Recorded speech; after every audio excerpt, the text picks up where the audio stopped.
Hello, everyone, and welcome to the opening of our creativity track.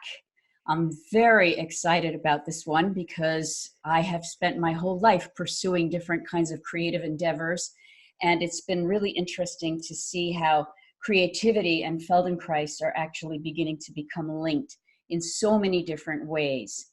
So before we begin, in case you're new to the whole summit, just take a moment to familiarize yourself with your screen, because somewhere on your screen there's a chat function. And if you want to, it will give you the opportunity to chat with other people as you're listening to the summit, any questions that might come up for you. There is always a tech person in the background. If you have any problems, you can also use the chat for that. So enough of that. I am so thrilled to be introducing our guest today. I have to tell you, Uri Vardi has one of the longest bios I have ever read. I was so impressed with all of the different things he's done. He's a musician, a performer, a teacher. He's worked on projects internationally.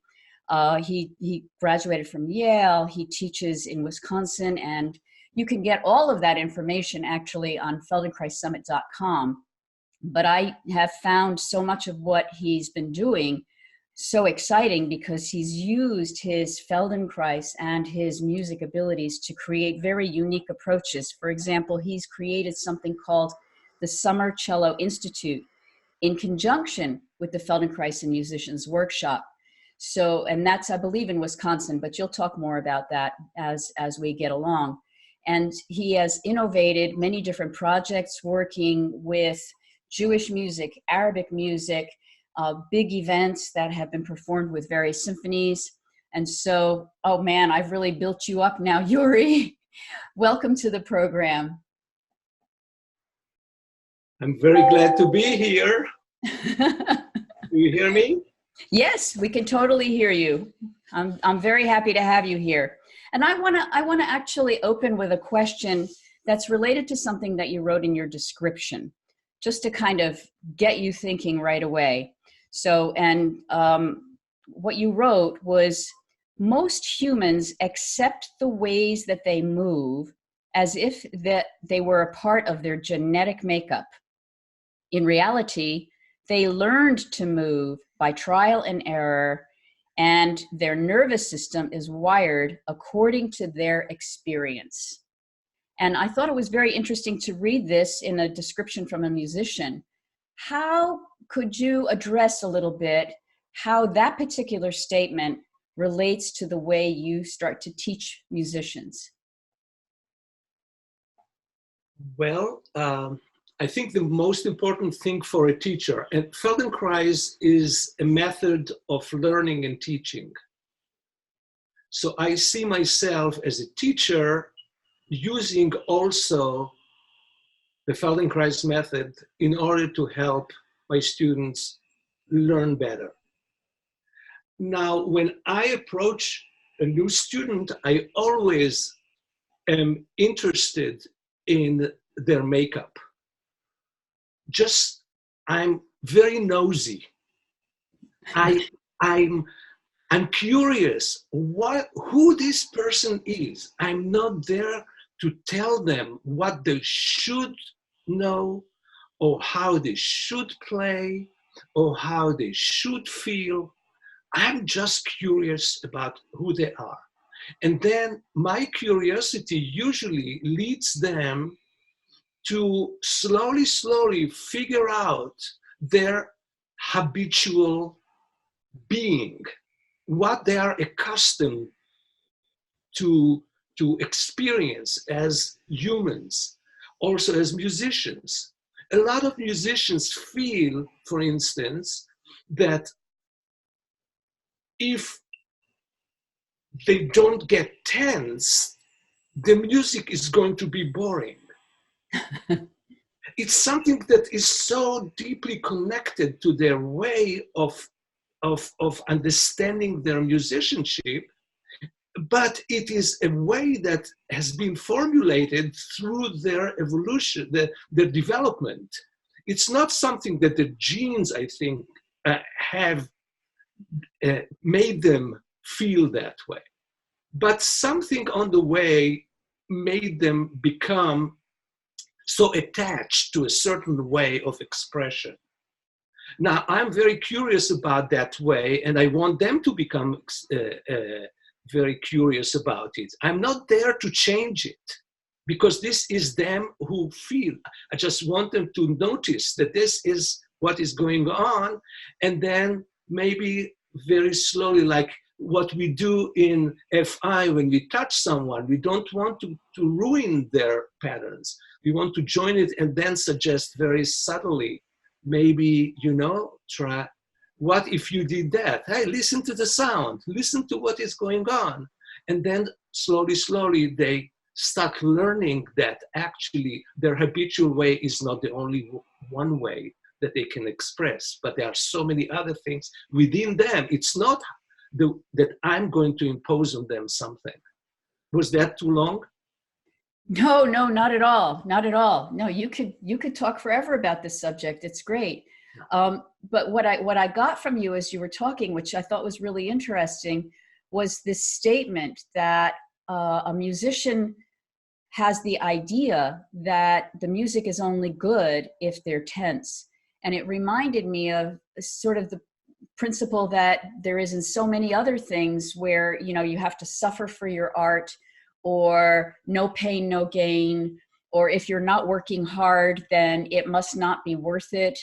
It's kind of interesting that comes into a musician's education probably when they're very young, when they feel the stress of trying to perform for somebody. Yes. I will go even further. The language, even when we use words, you want to have musical intensity. A lot of musicians interpret that as physical tension. For the intensity, you need to have some kind of attention in you. Without that, it won't be you. It won't be the real you. And unless you find also other ways, you can go there if you want to. But most musicians that I know who are still in that stage have no choice. They're locked in that perception and don't even know that maybe the outcome is going to be much more, with much more musical intensity without the physical tension. So it's interesting you brought up choice, right? Because the title of your whole talk is about exploring music kinesthetically. Mm-hmm. And yet, to me, when choice comes in, then that means that I also have this option for a creative possibility, because I can't create if I don't have choice, mm-hmm. right? So right. You can't interpret a musical piece in different ways if you only have one way of playing. Is that kind of what you're saying? Exactly. For instance, if every time you reach a climax, musical climax, you have to do this, then you don't have a choice, because that's the only way you can get to that climax. Mm-hmm. What if you reach that climax and you do something like that? Listen to the sound. What happens to the sound? At the end of the day, we deal with energy that comes across through the sound that we make, and the audio, what do you call it? The oral forces that come across. This is how we communicate with our audience. Mm-hmm. And this is what really counts at the end of the day. It's not what kind of facial expressions we are going to make in order to show that. So how did you come across the Feldenkrais method? I mean, you didn't learn it as a young man, right? It happened sometime during your professional life? Yes. Even though I grew up in Israel and Feldenkrais started working in Israel, and I kind of knew about it. Actually, my wife, Hagit, who is a musician also and a Feldenkrais practitioner, when she was in elementary school, she was doing Feldenkrais there, because her gym teacher was also working with the Feldenkrais, and he brought into the kibbutz some of these ideas. But I was not, leave me with those things. I want to express my music. Just leave me alone with all this stuff. And I did Alexander when I was studying at the Rubin Academy in Tel Aviv. That was in at that time. And my teacher was teaching also in Freiburg and in Germany at the university. And it was very cool. Now, it turned out later this year, this time, now these days, Freiburg uses Feldenkrais, not Alexander anymore there. So, but I didn't know much about it. I moved to Madison in 1990 to assume the position of cello professor at the university. And about 3 years later, a chiropractor messed up my neck and injured a nerve. Mm-hmm. And for 8 months, I just couldn't, I didn't know how my finger forgot how to press the string down. I just didn't know how to use my left arm at all. So I was devastated in the middle of my tenure track and all that. Oh, my career is being ruined and all that stuff. Yeah, and I started feeling so sorry for myself. And then at a certain moment said, enough. Okay, that's it. I mean, what are you going to do with that? And somebody told me about the Feldenkrais method. And I was lucky that I started taking lessons, and I just discovered, oh my goodness, I don't know how, I started as if I don't know how to play the cello. I just started from scratch, and slowly, after with FIs, ATMs, I discovered that, my goodness, this is how I approach teaching in general. Now I can teach myself in a way. And fast forward, I get very excited about things. So I got excited and I made a proposal for the university they have a competition once a year for the art faculty. For a $30,000 award. Nice. Give a proposal that will enhance your teaching, the university, your artistic endeavor. And I proposed, I want to go and become a Feldenkrais practitioner. And boom, bingo, I got it. So I started the training. That's awesome. Yeah. I'm sure that there's a lot of people out there going, I'd like to get a $30,000 grant to study Feldenkrais too. That's great. Yeah, they were so generous. I just couldn't believe it. I thought, oh, they will look at it and say, wow, what is this voodoo stuff? I mean, what is he talking about? But apparently there were enough people who thought that it would be valuable. And so did it affect your teaching? I mean, you said that you were already teaching like this. Did having the knowledge of being a Feldenkrais practitioner, did that impact on the way you work with musicians? So, after 4 years of training, we were, Hagit and I, in the Anat Baniel training in Chicago during the big turmoil with the guild and all of that. So in a way we were lucky because we were only 15 of us there, and she was an amazing teacher, I mean, for what we needed to learn. But I realized at the end that actually I was teaching Feldenkrais all my life, my teaching life, without knowing that I'm doing it. Because my understanding about teaching is not correcting anybody.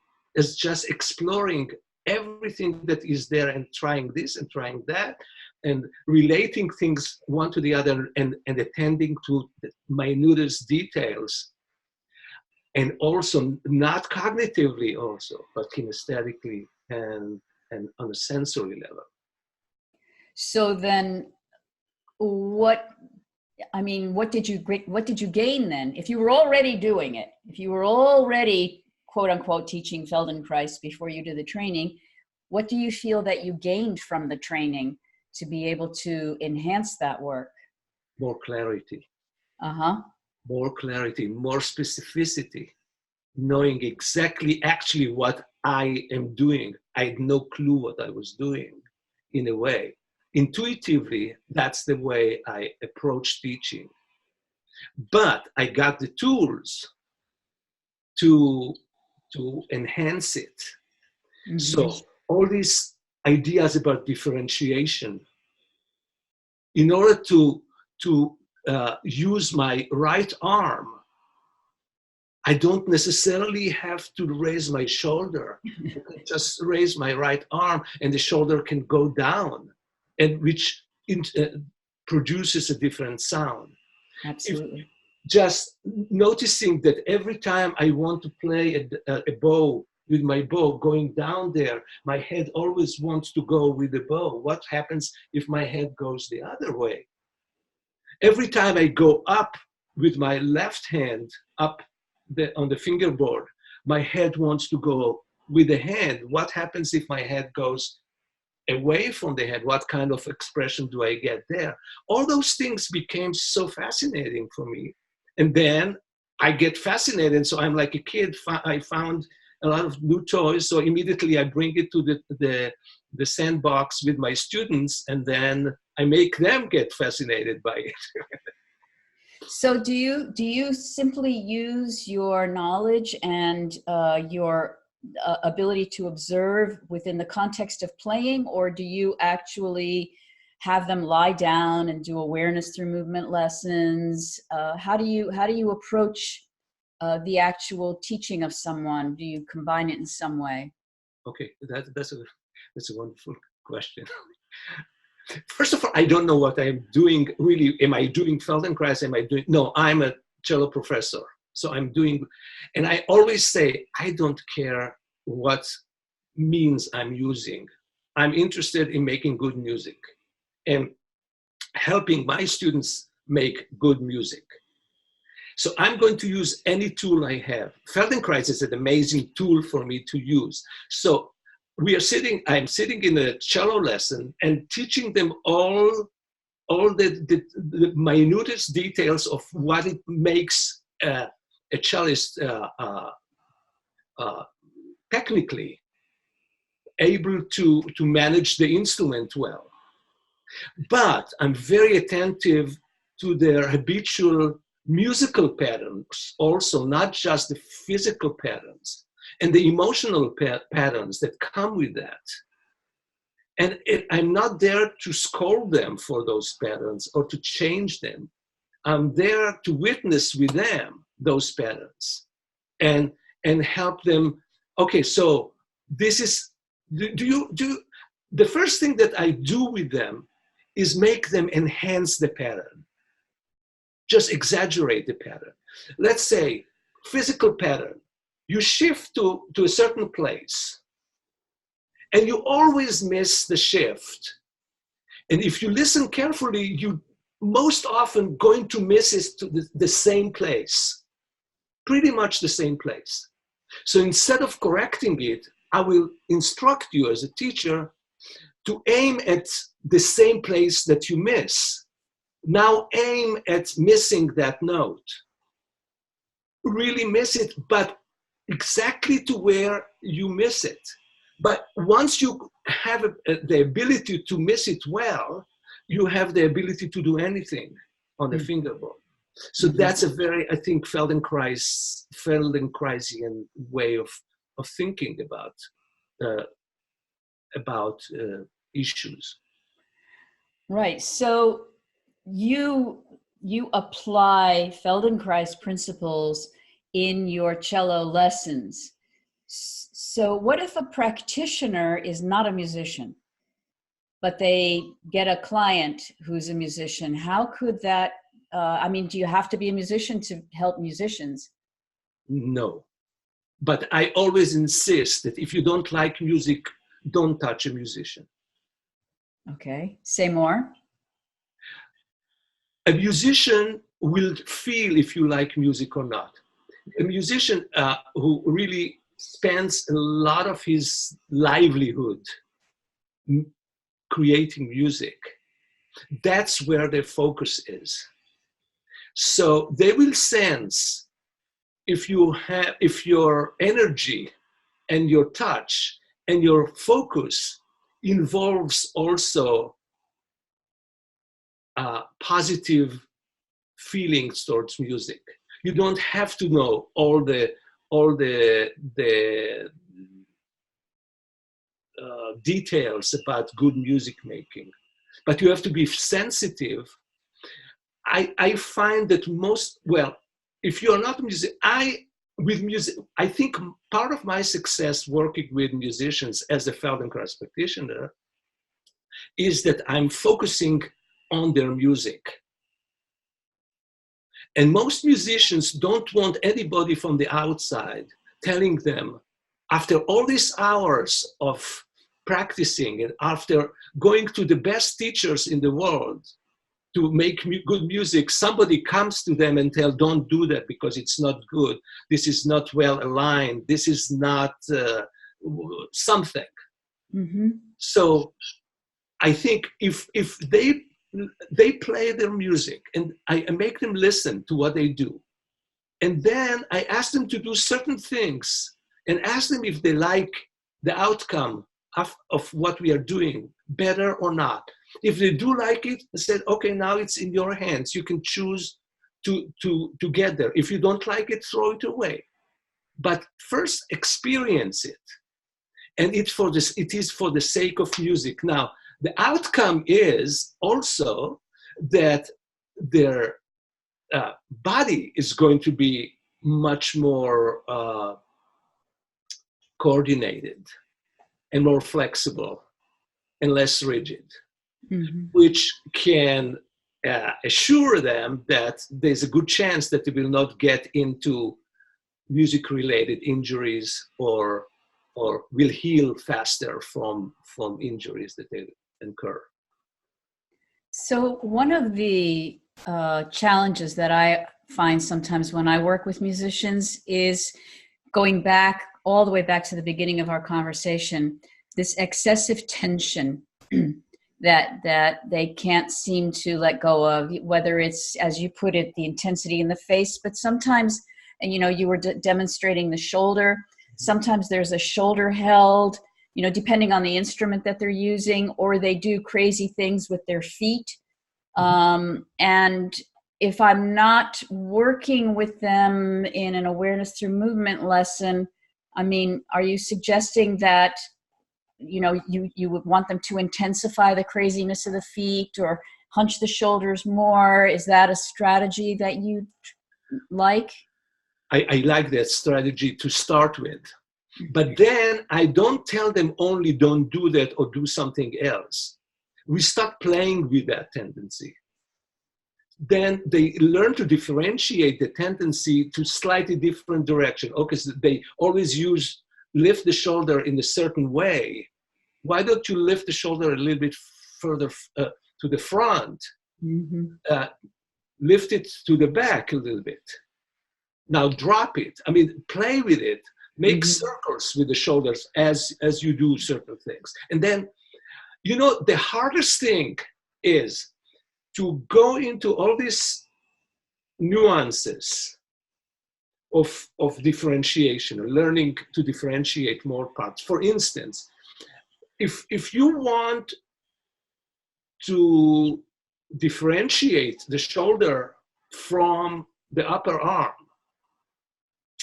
I very often give them a very small mini ATM, just to lift only the shoulder to the ear, for instance. By the way, I just want to interrupt for 1 second. If you're just tuning in for the first time and you think that ATM means a bank machine, when Uri's saying that, he means awareness through movement lesson. So I'm just throwing that in there. Now keep going. You're on a roll. No, good. And I always joke that, from this ATM you won't get any cash. Right, there you go. Okay, so for instance, I make them lift the shoulder first. So get the shoulder closer to the corresponding ear. So left shoulder to the left ear. Okay, then drop it. Just this. Then keep the shoulder up, and then lift the elbow to the level of the shoulder and drop both of them. Then lift the shoulder, lift the elbow. Do it a few times, and breathe. Don't forget to breathe. And okay. Now, after a few times, keep the elbow and drop the shoulder. And for most musicians, this is very odd. But oh, there's a light bulb lighting in their head, and that's enough. And then they play, and all of a sudden, it's easier because they learn to differentiate the shoulder from the arm. Now, you mentioned the feet or the facial expressions. So many. I always joke with my students. By the way, I mean, I'm a cello teacher, but we introduced also a Feldenkrais for Musicians course at the School of Music at UW-Madison. So now we have a Feldenkrais course where every week for 1 hour, students lie on the floor and do awareness through movement. Hagit is doing, my wife is doing the ATM. And then following that, everyone from the group has to play in a master class once every semester, and we apply stuff that they learn from the floor to the actual playing. And in between lessons, every week they have to do an awareness through movement lesson at home from an audio and write a journal about their experience, so that they have some kind of a way to get acquainted with the experience of Feldenkrais. So it's quite fascinating for me to see how much need there is among the young musicians for something like that. Right, because when I'm glad to hear this, because when you give them this opportunity to lie on the floor and have this kinesthetic experience without having it attached to outcome, without having it attached to doing something well, it can begin to influence their self-image as a human being, and that would influence their music, wouldn't it? Yeah, big time, big time.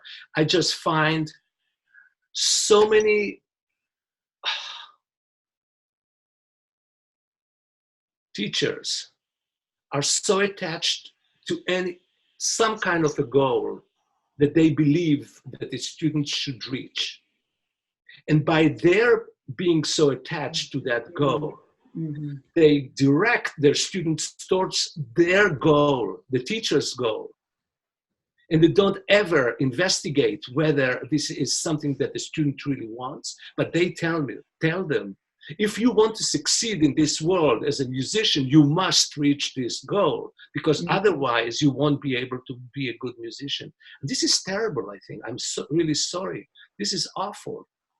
I think that, yeah, there are goals, but the teaching occurs during the process, not when you reach the goal. Okay, so you reach the goal and you played 5 concerts at Carnegie Hall. Are you done with your goal? No, but it's like life. I mean, you keep learning and you keep adding and you keep getting into, okay, what holds me? What do I want? What more do I want? Me, not what my teacher wants or somebody that is going to pay me a lot of money and I'm going to become such a famous soloist. Right. So I know you had, you know, I'm sure that people are wanting to get a sense of you in action. And since we can't actually bring a cello player in right now and have you do that, I was wondering if we could share one of the videos that you have. Do you have a preference to sort of talk? We can like look at it and then maybe talk a little bit about your method. Yeah. Yes. Which one would you prefer? Why don't you start with the cellist? That's the one. That's the one where you ask if he has a problem or something. Is that the cello masterclass? Okay, so I'm going to share my screen. Can I say something before? Oh, absolutely. Okay. I was asked a few years ago to travel to Lago Maggiore in Italy. They just started a new endeavor, which is called iClassical Academy, and they videotaped musicians giving master classes, and they thought that it would be good to add a Feldenkrais musician to give master classes. So this is part of their library that they have created. Some of it is on YouTube.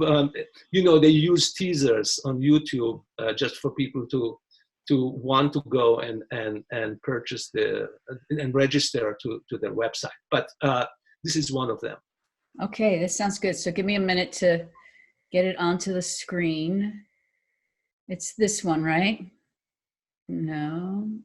Yeah, cello masterclass, correct. Yeah. Okay. And let me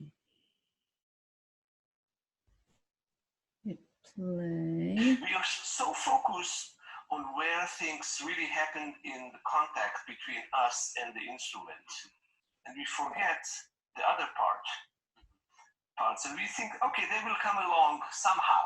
Why? Usually don't. Because this kind of realization of what is happening elsewhere can be something that... Anything bothers you with your playing? More control of what I do with the cello. More control? Yeah. So control is something that you feel that you lack? Yeah, maybe. And I think you have too much control. Yeah, really? I really think, for me, you're too preoccupied with controlling. Okay. It takes a lot of your focus in your playing, and I can see that you are very geared towards controlling, which is good in a way. Yeah. But I'm not so sure that this is the ultimate thing that you want, especially when you play Schumann. Yeah. Because Schumann is much more than controlling.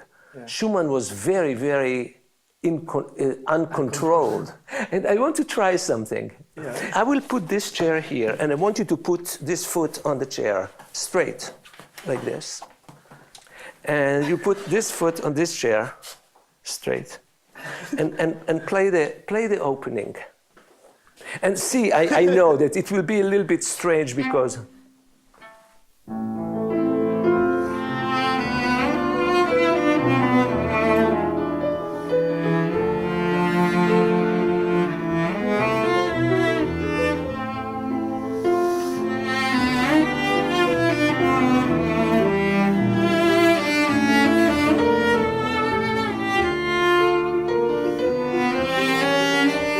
Not big difference, right? Yeah. Sounds beautiful as before.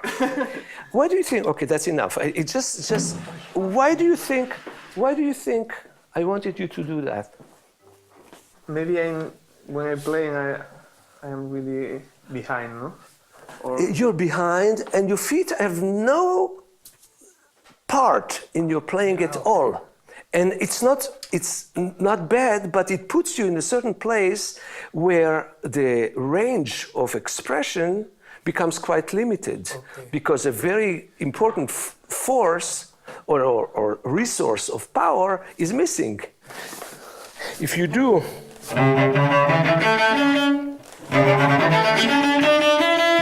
and you stay in this place, yeah, it will feel the same. But if you start...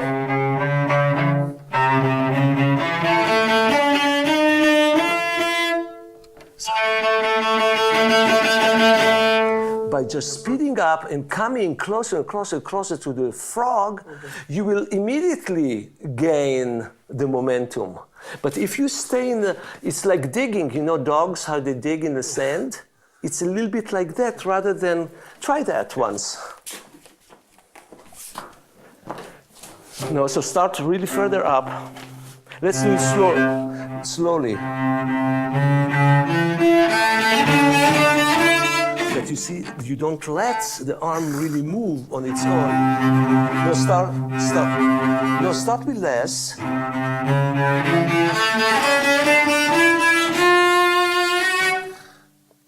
Let go.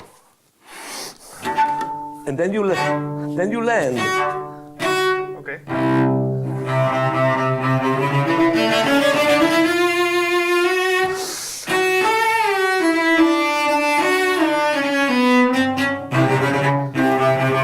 Start here, let's go. It's not flautando. Yeah. It's you can. So you use less arm and more and more and more and more. No, but you do. When you get closer to the frog, you are tightening here. Let this. Whenever we are in this part of the bow, we use mostly for. Let go. Let's go.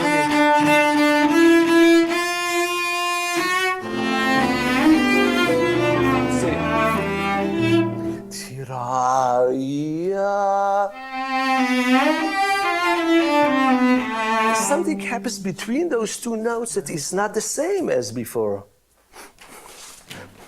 There's something about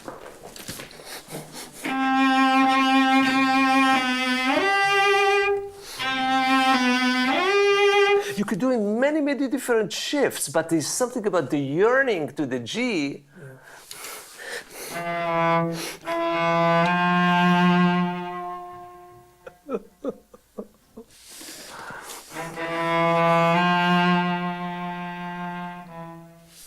Something that the shape of the phrase is almost reflecting directly from an emotional part rather than thinking about the technique so much. And this kind of music, fantasy, there's a lot of fantasy there. Yeah.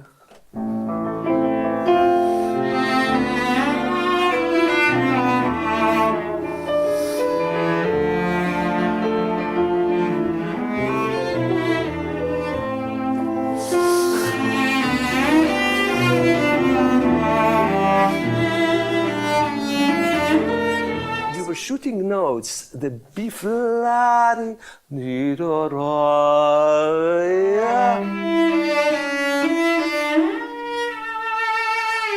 this is where the real music is. What I see in your left hand is a lot of vertical action of the fingers, rather than a combination of vertical and horizontal motion.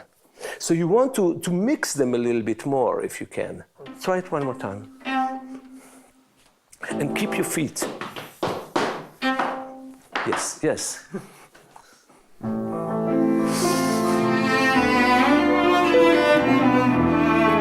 Don't work so hard.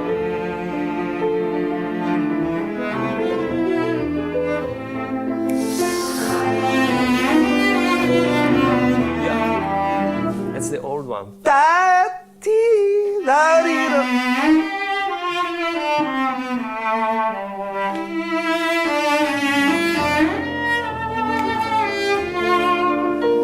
Now, do you that?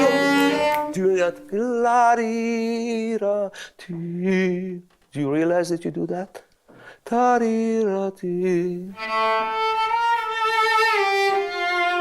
See, the bow speeds up in the middle of the note. Do you want that? No.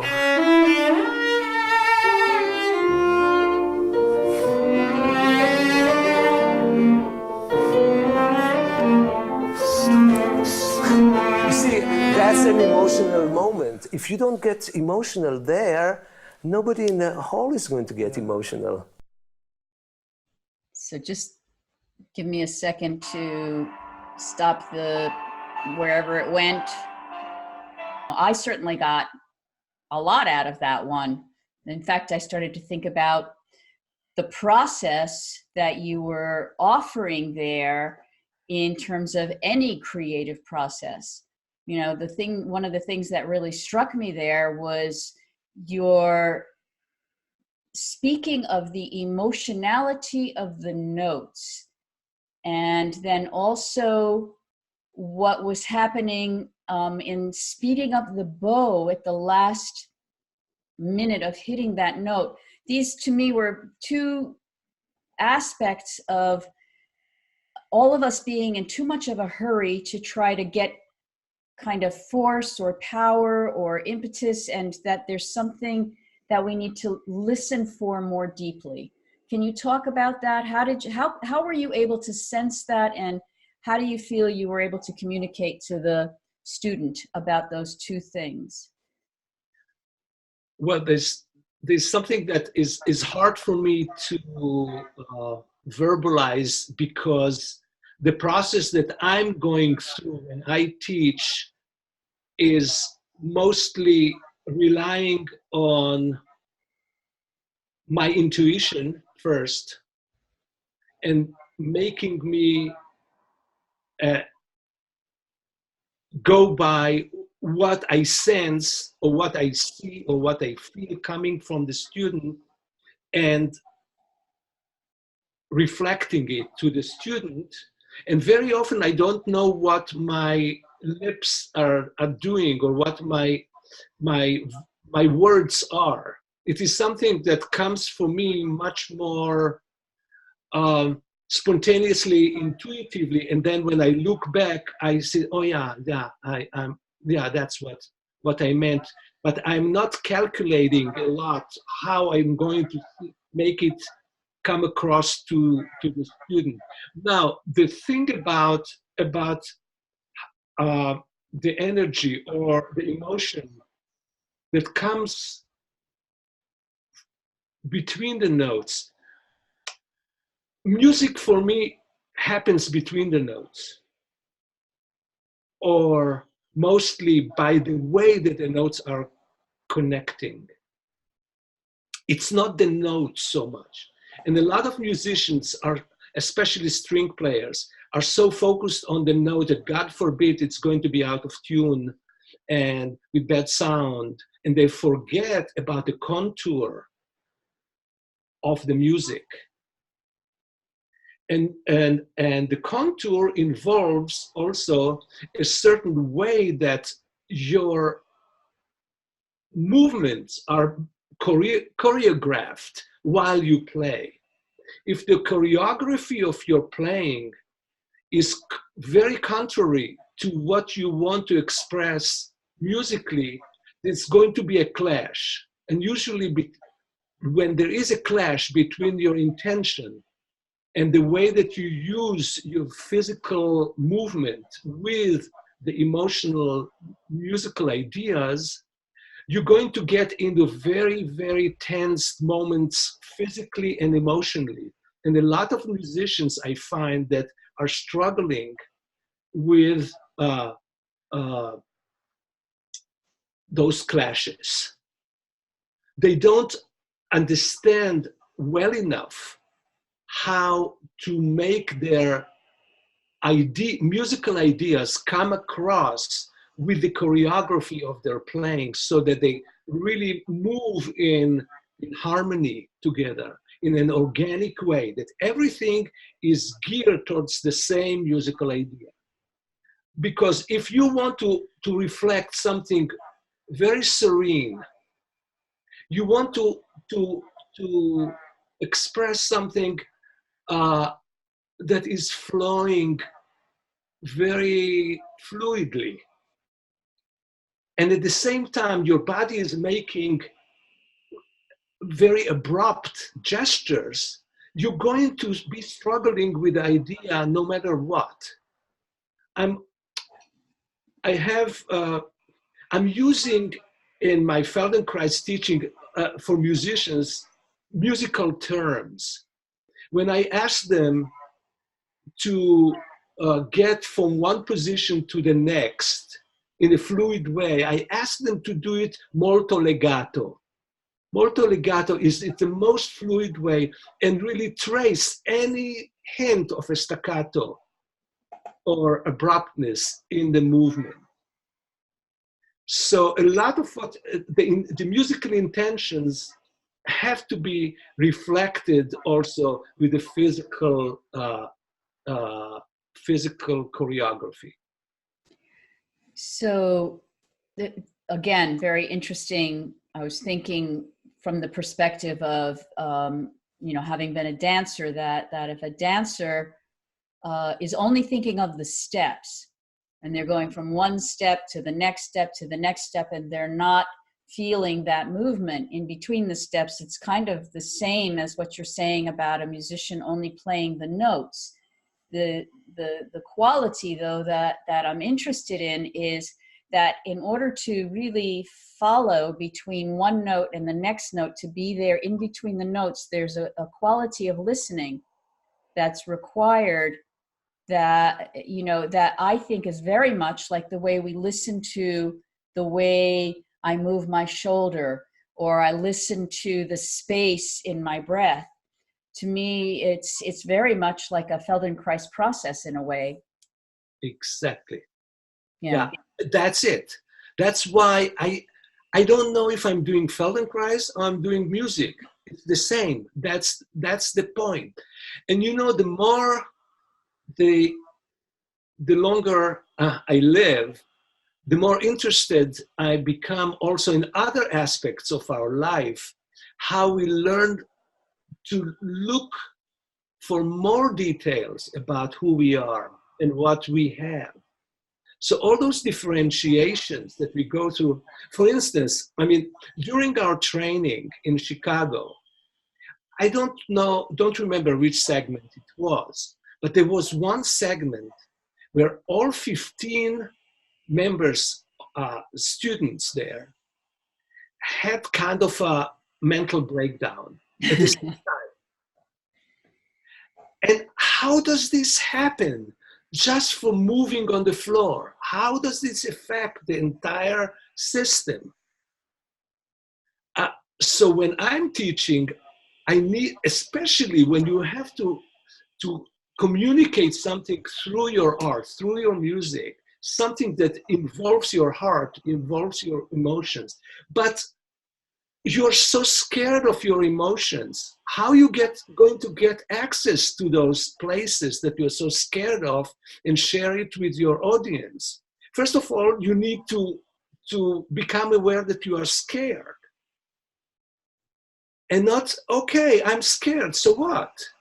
We are all getting scared of something, but your goal is to share something. Are you going to share only 20% of what you own inside you, and you deprive the people who paid so much money to buy a ticket to listen to you, and you're going to deprive them from hearing everything that you have to say? You have to learn somehow to engage more and more of yourself in it, but it does require certain understanding of awareness of where you stop that from happening and what causes it. It doesn't even matter what causes it. Just realizing and playing with it and seeing if there are other ways so that you can give more of yourself, and then it becomes so much more organic and so much more real about who you are. Nobody is interested to hear a cheap copy of somebody playing a piece that you heard played originally by some famous cellist. No. People are buying tickets to hear you.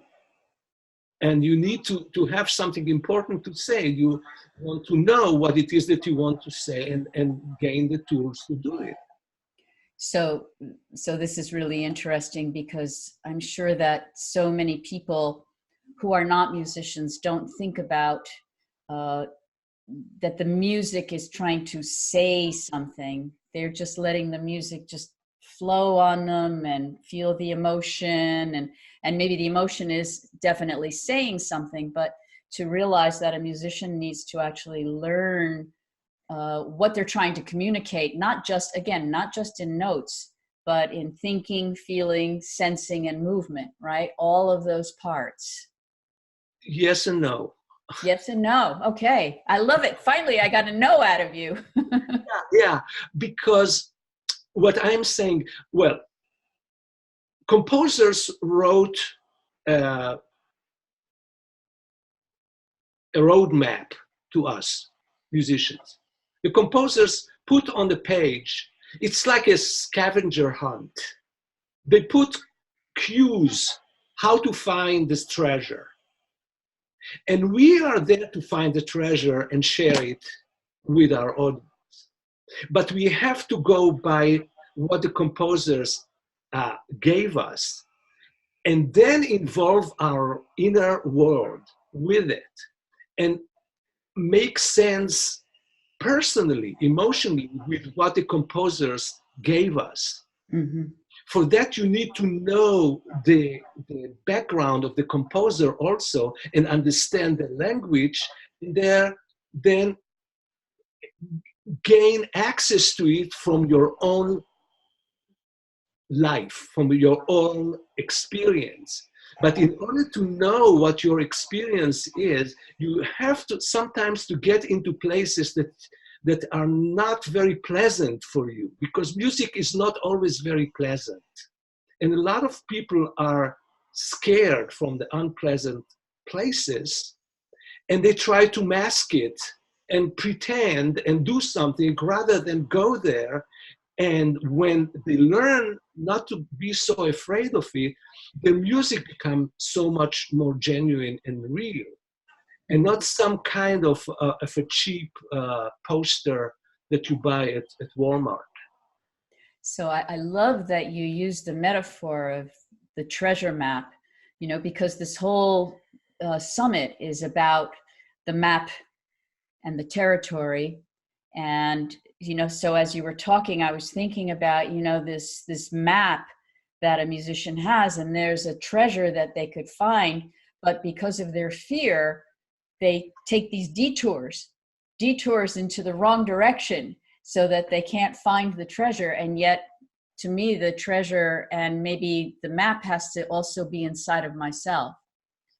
So, you know, it's like, how do I reconcile my own inner map to the map that the composer has offered? And this is what you keep growing, getting to know yourself better and better on many different layers. Right. Physically, emotionally, and lately I got into something which is also the spiritual elements of life. I was very lucky to go and attend 2 workshops. I don't know if you heard about Caroline May's. Oh, sure. Mm-hmm. Yeah. Where, oh my goodness, I mean, here we are with the spiritual elements, getting to know ourselves better on the spiritual sphere, dealing with our archetypes, you know, going to that area which we are so scared. Oh, this is, you know, this is out there. I mean, I'm not going to deal with it. No, the archetypes are a differentiation part of our psyche in a way that actually puts us in a place that determines our habitual patterns. This is what controls our patterns. And if we don't know it, we don't know ourselves well, it's going to constantly control our patterns, and we will never have a say about it, like in Feldenkrais. So it's all the same.